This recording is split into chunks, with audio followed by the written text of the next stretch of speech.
mok turin kona tung pen mun kan thleng so ber mek ania intang don ami athen an tlang don hi lungrang kong tlan noma ke de po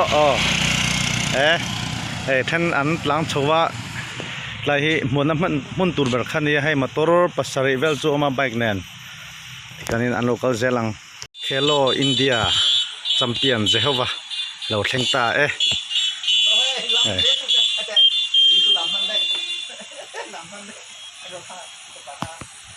nó tàn đấy cái tài hiền mình một rất tiền một bọc cá lằng kim lồng mấy rồi xe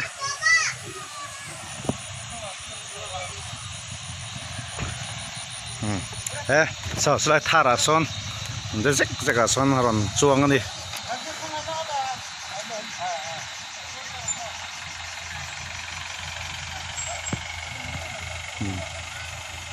tàn rách so tên anh một bọc cá motor tài hiền in kami sa ating buka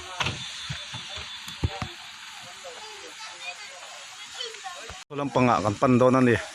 jonin kuwa program toy mga jonin program dan mangdonan ni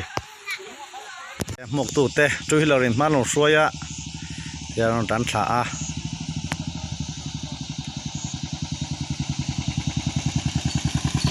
tlang meru lệ hay thiên chui là ăn thật dễ là hay người ta chắc là kia nín dễ để bỏ nó chụp cả thằng văn mai là tê lệ hay nó là cái tê Francis tê u tê bỏ hết ta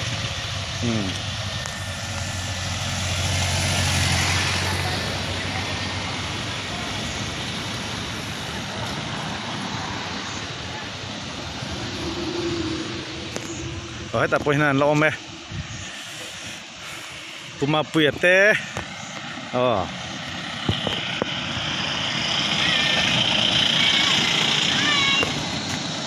kan dan thaveng ha lang ke ni po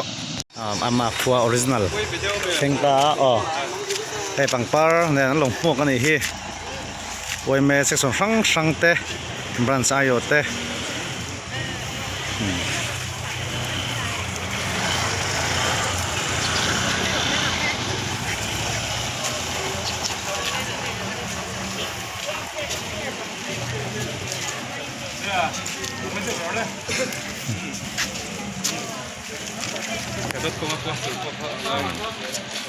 Jehova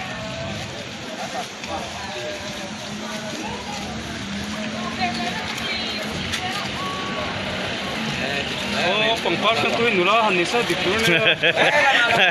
nula flower girl sani flower girl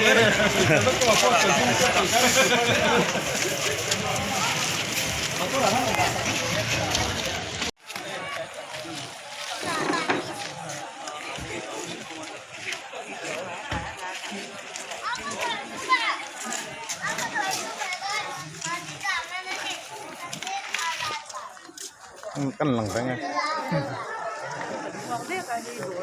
thấy nula tê này sắp không nghe cả Grace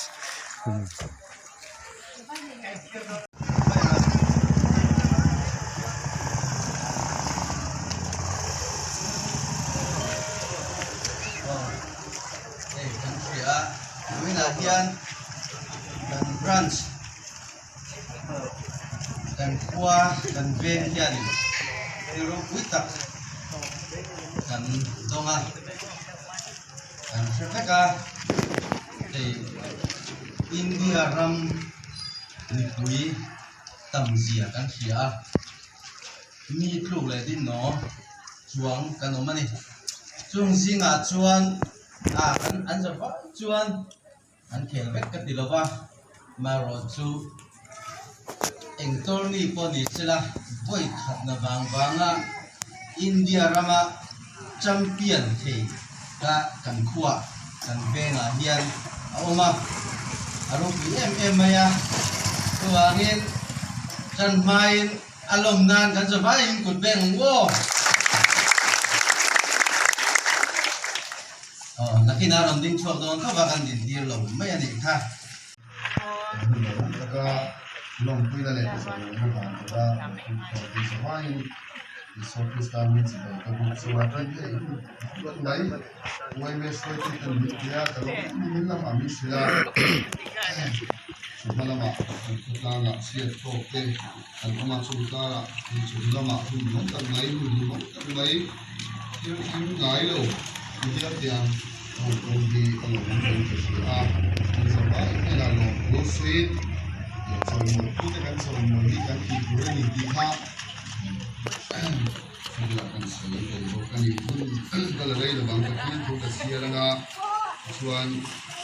batin na siya ang tapi yung ngai ka ilang ko rin kung ilang buwa sa sabi kanile sang sung na thudi lang se ei tun na hian som te pi khotlangin jing lama chuan thingna banga lungai na le mi ti la na ni ne lai chun chun huna chuan le pa i khong ai na vai je ho mal som nei hu na kala som te pi lui thi min siama long thi min siam ne kan valo dem long tu kan se india ram pu puya le pa lo te na ro pui tak mai aron sanga kan valo dem i bing chu pakinom ro se le pa hello ne yala ya top ro selang không ai tên hé lồm đó lệ hé thiếu vàng hiền hé cột làng hé đi khắc phù thari ông lệ selang tiền số mấy này là viên đi phù mà mọ cho thọ mà mọ tê cho thọ ná không ai tên hé hùng cần mang quỳ mal đi sông sẽ cầm chê tôi muốn lại nhận hùng cần mang lệ dễ đôn năng im bình tài chuối la hé hùng tối tê cần mang hiền cột làng lệ đi mà ta nằm đông là lâu đi thế là chúng ta lệ lệ pa là kiến dễ hùng lâu là cần dễ tan qua chuyên chiết là cái này thế là tụi min man quỳ la mal đi sông sẽ cầm chê tiền tôi na ya zema mange tangi ko kan chung chai sika imal som de ju ram long bu kan thila che khungai te kina mala ma ko lo linak le zila ama choi mo na lo nang ma choi me se ti ko rin lo thu dang ni to se la che dai shu se la che i khungai na le on ku na imal som na iso kristan ko ni le lo ko kan chung le ya thut na lo ngim thu ta cha te kan nei thi lo helai mun te la hi kan la zo lei thei lo ba hình dung tất anh lo bóng thì cô cần riêng ăn chút thì chúng chuan cần luôn để pha tê cần cô đang chơi chủ tê để đi sổ tê nên bảo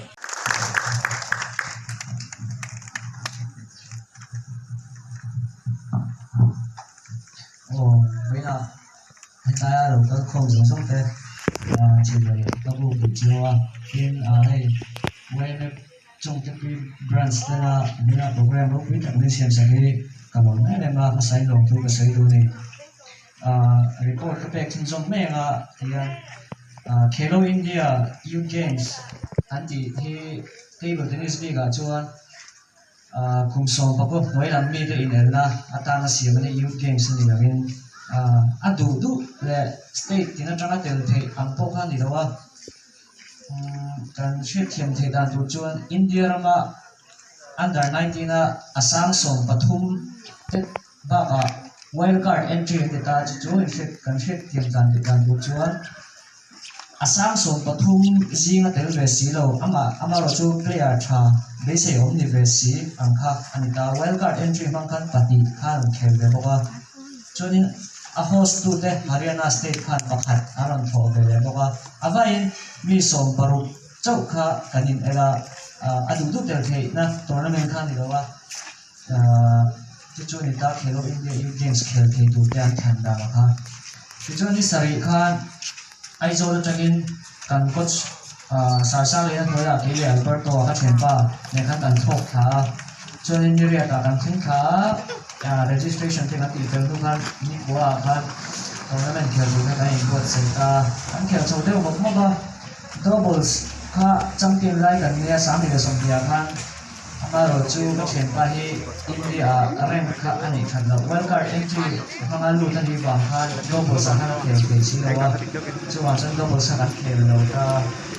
chu single sa ya group number 2 ma group champion ni in quarter final kalu chawat khan quarter final zo semi final han Delhi ni gatumta ama ini kalau nih lo to apa ke Khelo India Youth Games sami le som ni kan kumina kan kai tum le ya kan 4-2 kan kan ne ta kan West Bengal ami kini ayan outfit ania ayan kan final la ka champion ta ini ya hey ka chung de kan pot ka lo sia cái in khel mà TV à thế khi lại em muốn lấy trang cái chuyện mình không được weekend mình đâu em về thì cái chuyện cả lâu mà mình trong trai quên nó sao thì cái chuyện lòng thu cái sự vụ của mình trong trai quên nó ra là hey cái chuyện trong trai nó cha hay lòng sống hay cái trang tiền gì à mình chung lòng thu cái sự vụ của cái chung thế là cái hiện lòng thu cái sự vụ của chân chú sáng nay là xong bắt thung petroleum các lô tháp cùng academy này vài năm mà có ông chân thì là nè đã cho anh sẽ ông có thể nói rằng cần tiền từ pastor sẽ ăn han thì vài năm mình hùng sĩ cái anh sẽ lúc đó notice mình cần nè cần mình gì mà mình hùng sĩ thấy này mà anh sẽ ông có thể là chung tới là cái lô phong này ông cái tuổi thì thôi rồi cái anh sẽ ông có thể là được ama rồi chú các bạn khán giả cái đấy mình dùng khen thầy tụi con hát sân gì thế nào thì các bạn anh vô lùng đón chơi rồi chơi ở hồ rồi mình đi cái điều lùi ngắm cả lo hát trang khăn cái tua ta cho anh cái chung cái vàng ấy rồi cái điều thích đó thì chú với nhà hay cái sự chăm tiền ta cái lồng ta hay mình cái chăm tiền nó thế này hiện với tấm cái chặt lo với tấm cái bể đó này thì tất nhiên mà rồi chú cái chung đấy anh bên đồng về đúng hay anh bán gì vào theo cái xây dựng này Asia League Europe ra anh khéo Korean cái này cái gì mình trong em đi bắt thung thì mình tham số cả chúng ta có chút khéo Korean cái gì bớt sẽ trâu đó là nó có những trâu đó là phong ray mình đó là chúng ta có cái khéo là rất là nhiều là có trong cái là cái mình đầu tiên là chuyển Korean cái song đủ chơi này anh mình sẽ vào lồng này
sa khop pe program kan lamang zo se lawa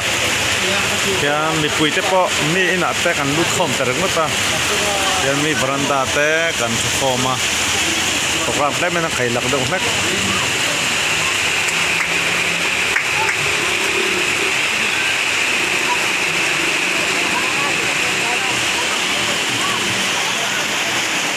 kuna hianin chong the bill to em